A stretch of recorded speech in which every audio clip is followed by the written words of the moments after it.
Hello guys, मेरा नाम स्वाति है। मैं जयपुर की रहने वाली हूँ। आज मैं आपके साथ अपनी सक्सेस स्टोरी शेयर करने जा रही हूँ, लेकिन उससे पहले मैं शिवांगी मैम को थैंक यू बोलना चाहूँगी क्योंकि उन्हीं की वजह से मुझे ये सक्सेस मिल पाई है। Thank you so much Shivangi ma'am, मेरी हेल्प करने के लिए। और आप ही की वजह से मुझे मेरी लव लाइफ ठीक हुई है, मुझे मेरा प्यार मिल पाया है। तो मनोज और मैं हम दोनों सेम कॉलेज में पढ़ते थे। फर्स्ट ईयर में हम दोनों ने एक दूसरे को देखा और हम एक दूसरे की तरफ अट्रैक्ट हुए। मुझे मनोज को पहली दफ़ा ही देख के उससे प्यार हो गया था और मनोज को भी मुझसे प्यार हो गया था। हम दोनों एक दूसरे को पसंद करते थे, लेकिन ना मनोज ने मुझे कहा और ना ही मैंने उसे। इसी तरह से करते हुए कॉलेज का फर्स्ट ईयर तो गुजर गया और सेकेंड ईयर के स्टार्ट में ही मनोज ने मुझे प्रपोज़ किया। उसने मुझसे बोला कि वो मुझे पसंद करता है, मुझसे शादी करना चाहता है और काफ़ी अच्छे तरीके से उसने प्रपोज़ किया। और मैं ऑलरेडी उसे पसंद करती थी, इस वजह से मैंने भी हाँ बोल दिया और हम दोनों एक साथ थे। काफ़ी अच्छा हमने टाइम स्पेंड किया, साथ में घूमना फिरना, मतलब एक प्यार में जो कुछ भी होता है हमने हर वो चीज़ की। हम एक साथ ज़्यादा रहते थे, हमें एक दूसरे का साथ अच्छा लगता था। पूरा पूरा दिन हम कॉलेज में साथ रहते थे, साथ में बातें करना, कॉल्स पर बातें होना, मैसेजेस पर बातें करना, हर टाइम हम एक दूसरे के साथ होते थे। और कॉलेज में ना तो मेरी ज़्यादा फ्रेंड्स थी और ना ही मनोज की ज़्यादा फ्रेंड्स थे, क्योंकि हम दोनों ज़्यादा टाइम रहते साथ थे। और पूरा कॉलेज ये जानता था कि मनोज और मैं हम दोनों एक दूसरे को पसंद करते हैं और हम शादी करने वाले हैं। और सबको ये लगता था कि हम दोनों शादी तो करेंगे और मुझे भी ऐसे ही लगता था।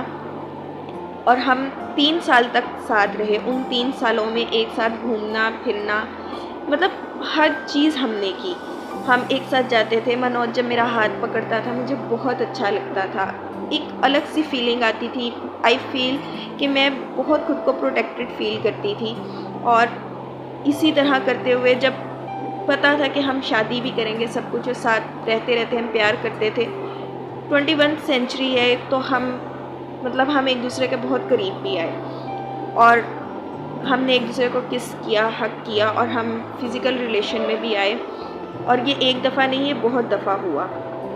इसी तरह करते हुए कॉलेज के 3 साल पूरे हो गए और उसके बाद मनोज ने MBA में और मैंने MCOM में एडमिशन ले लिया, जिसकी वजह से हम दोनों के कॉलेजेस अलग हो गए। तो हमारा मिलना भी कम हो गया, हमारा बात करना कम हो गया, क्योंकि वो अपनी स्टडी पे ध्यान दे रहा था और मैं अपनी। लेकिन इस सब के बीच में मैंने फ़ील करना शुरू किया कि मनोज मुझसे दूर हो रहा है। और मैंने जब ये चीज़ ज़्यादा फ़ील की तो पहले तो मैंने खुद से कहा कि नहीं, ऐसा नहीं हो सकता।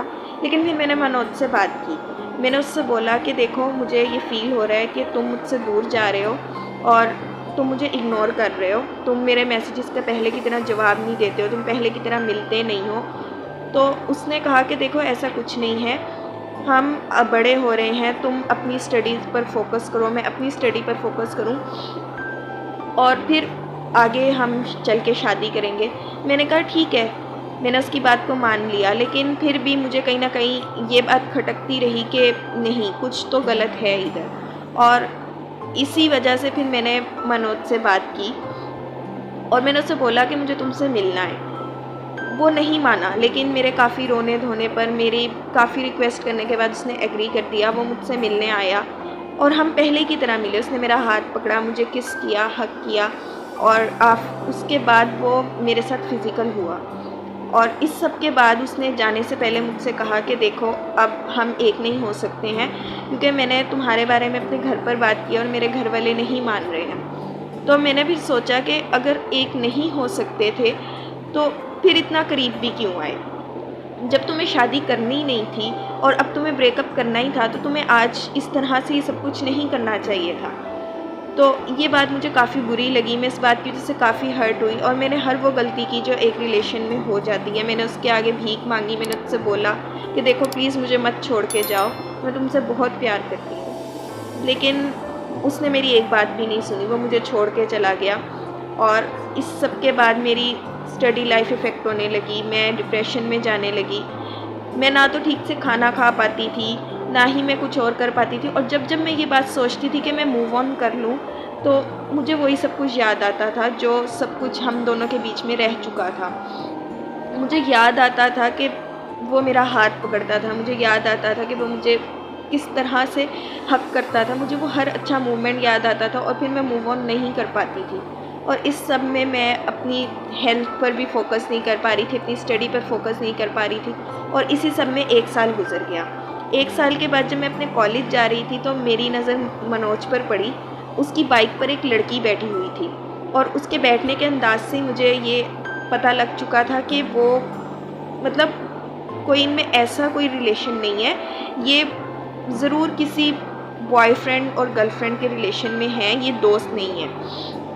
और ये बात जब मैंने पता की, फिर मैंने अपने करीब के दोस्त, जो हम दोनों के दोस्त थे, उनसे मैंने बात करने की कोशिश की, उनसे मैंने बात किया और पता लगवाया तो पता चला कि वो मनोज की गर्लफ्रेंड है और उसने मुझे अपने घर वालों की वजह से नहीं छोड़ा था। मुझे छोड़ने के पीछे भी वही लड़की थी। फिर मैंने उस लड़की के बारे में पता किया तो मुझे पता चला कि वो लड़की अच्छी नहीं है, वो मनोज से प्यार नहीं करती है, वो बस उसके साथ उसके पैसों के लिए है और वो उसका इस्तेमाल करके उससे पैसे लेके उसे छोड़ देगी। और उसके और भी काफ़ी बॉयफ्रेंड्स हैं, वो मनोज से पहले भी काफ़ी लड़कों के साथ फिज़िकल हो चुकी है और आगे भी वो उसके साथ रिश्ते में रहते हुए भी बहुत से लड़कों के साथ कांटेक्ट में है और वो उनके साथ भी फिज़िकल होती है और सब कुछ, और वो धोखेबाज है। मैं मतलब खुद को रोक नहीं पाई क्योंकि मैं मनोज से प्यार करती थी। मैंने मनोज से बोला, उससे मिली और मैंने उससे कहा कि देखो, तुम्हें मुझसे शादी नहीं करनी है ना, तुम मत करो, लेकिन तुम उस लड़की पे भरोसा मत करो, वो अच्छी नहीं है। लेकिन मनोज ने मेरी एक भी बात नहीं सुनी। उसने मुझे बुरा भला कहा और मुझसे कहा कि तुम चाहती ही नहीं हो कि मैं खुश रहूं, और उसने मुझे छोड़ दिया। मैं उसके बाद फिर हर्ट हुई, लेकिन हर वक्त मेरे जहन में मनोज रहता था क्योंकि मैं उससे प्यार करती थी और उसके साथ बुरा होते हुए मैं नहीं देख पा रही थी। और इसी सब के बीच में एक दिन मैं यूट्यूब स्क्रॉल कर रही थी और मुझे डॉक्टर शिवांगी अग्रवाल का चैनल दिखा और मैंने शिवांगी मैम की वो वीडियो देखी। उसके बाद मैंने उनके चैनल को विज़िट किया और यहाँ पर सक्सेस स्टोरीज़ के ऊपर पूरी एक प्लेलिस्ट थी। मैंने उस प्लेलिस्ट की एक एक वीडियो को पूरा देखा, गौर से देखा और मुझे मोटिवेशन मिली। जहाँ पर मुझे कोई होप ही नहीं थी कि अब मैं अपने प्यार को वापस पा सकती हूँ, वहाँ पर मुझे एक होप मिली कि वो मुझे मिल सकता है। मैंने डॉक्टर शिवांगी अग्रवाल से उनसे मैंने इंस्टाग्राम पर कांटेक्ट किया, उनको मैंने मैसेज किया और उन्होंने मुझे रिप्लाई दिया।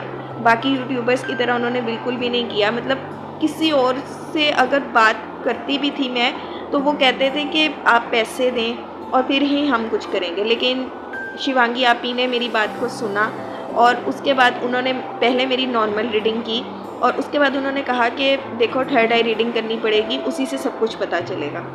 तो मैंने उनसे पूछा कि थर्ड आई रीडिंग क्या है, तो शिवांगी आपी ने मुझे बताया कि इससे हमें ये पता चलेगा कि आपके रिश्ते में असल प्रॉब्लम क्या है। इसमें वो सोलमेट कनेक्शन और बर्थ कनेक्शन, कार्मिक अकाउंट्स, ये सब कुछ चेक करके बताएंगी। तो थर्ड आई रीडिंग करने के बाद शिवांगी आपी ने मुझे बताया और उन्होंने मुझे वो कुछ बताया जो कि सिर्फ मनोज और मैं जानते थे और किसी को इस बात का बारे में ज़रा सा भी इल्म नहीं था। तो जब शिवांगी आपी ने मुझे वो बातें बताई तो मैं सुन के हैरान रह गई कि आपको ये बातें कैसे पता चली। फिर शिवांगी आपी ने मुझे कहा कि ये सब कुछ थर्ड आई रीडिंग की वजह से उन्हें पता चला है और उसके बाद फिर उन्होंने मुझे 2 टेक्निक्स बताई। मैंने उन टेक्निक्स को करना शुरू किया। वो सीक्रेट टेक्निक्स थी, तो मैं उनको कर रही थी लेकिन मुझे रिज़ल्ट नहीं मिल रहा था। मैं बार बार शिवांगी आपी को मैसेज कर रही थी कि मुझे कोई भी रिज़ल्ट नहीं मिल रहा है। मैं बहुत रो रही थी और मैं नाउम्मीद होती जा रही थी कि वो मुझे नहीं मिलेगा। तो शिवांगी आपी ने मुझे समझाया कि देखो, ये सब कुछ आस्क, बिलीव और इसके ऊपर ये काम करता है। अगर आपको बिलीव ही नहीं होगा तो फिर आप कैसे रिसीव करोगी। तो ये सारी चीज़ें आस्क, बिलीव, रिसीव के ऊपर होती हैं कि आप जो भी कुछ कर रही हो, आप वो कह रही हो, तो आपको उस पर बिलीव भी करना होगा कि आप उसको रिसीव कर लोगी। जब तक आप यूँ करती रहोगी कि मुझे मिलेगा नहीं मिलेगा, तो आप एक डाउट में हो। जब तक आप डाउट में रहोगी, आप उस चीज़ को नहीं ले सकती हो। तो आपको एक फेथ के साथ ये सब कुछ करना होगा। दूसरी तरफ शिवांगी आपी ने खुद मेरे लिए एक सीक्रेट टेक्निक की और इधर मैंने फिर से टेक्निक को करना शुरू किया और इस दफ़ा मैंने पूरी होप के साथ टेक्निक की और विदिन 15 डेज़, 15 दिन के अंदर मुझे उसका कॉल आया और उसने मुझसे बोला कि देखो, मुझसे गलती हो गई है और मैं तुमसे मिलना चाहता हूँ। मैं उससे भी प्यार करती थी, इसलिए मैंने फ़ौरन हाँ बोल दिया। मैं उससे मिलने गई और मिलते साथ मनोज ने मुझे कस के अपने गले से लगाया और उसने मुझसे सॉरी कहा। उसने कहा कि मुझसे गलती हो गई है, मैं अपनी फ़ैमिली की वजह से तुम्हें छोड़ के नहीं गया था। मेरी फ़ैमिली तो तुम्हें बल्कि बहुत पसंद करती है, वो चाहती है कि हम दोनों शादी करें। मैं उस लड़की की वजह से तुम्हें छोड़ के गया था और तुम्हारे कहने के बाद कहीं ना कहीं मैंने इस सब चीज़ों के बारे में पता करना शुरू किया और मुझे पता चला कि वो लड़की सच में धोखेबाज थी। मैंने उस पर नज़र रखी और इसी सब के बीच में मुझे हर एक बात का जब पता चला तो मैं बहुत बुरे तरीके से टूट गया। मैंने उसे छोड़ दिया और फिर मुझे समझ नहीं आ रहा था कि मैं तुमसे बात कैसे करूं। आज मैं तुम्हारे पास वापस आया हूं, प्लीज़ मुझे माफ़ कर दो और मुझे एक और चांस दो।